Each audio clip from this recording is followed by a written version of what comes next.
মাইকন নাই, মাইকন নাই।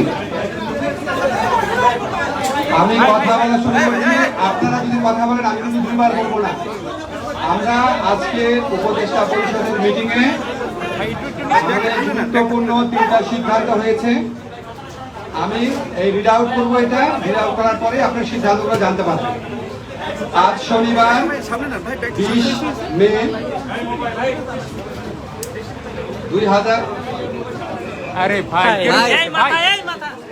ভাই আপনি একটু নিচে, ভাই একটু নিচে ধরেন, আপনি জুম করে জুম করে। আজ শনিবার 10 মে 2025 তারিখে উপদেষ্টা পরিষদের এক বিশেষ সভা অনুষ্ঠিত হয়। সভায় সংশোধনী অনুমোদিত হয়েছে।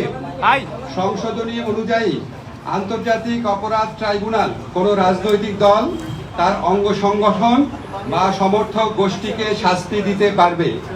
উপদেষ্টা পরিষদের বৈঠকে আন্তর্জাতিক অপরাধ ট্রাইব্যুনালে বাংলাদেশের আওয়ামী লীগ ও তার নেতাদের বিচার কার্য সম্পন্ন না হওয়া পর্যন্ত দেশের নিরাপত্তা ও সার্বভৌমত্ব রক্ষা, জুলাই আন্দোলনের নেতাকর্মীদের নিরাপত্তা এবং আন্তর্জাতিক অপরাধ ট্রাইব্যুনালের বাদী ও সাক্ষীদের সুরক্ষার জন্য সন্ত্রাস বিরোধী আইনের অধীনে সাইবার স্পেস সহ আওয়ামী লীগের যাবতীয় কার্যক্রম নিষিদ্ধ করার সিদ্ধান্ত গ্রহণ করা হয়েছে। এ বিষয়ে প্রয়োজনীয় পরিপত্র পরবর্তী কর্মদিবসে জারি করা হবে।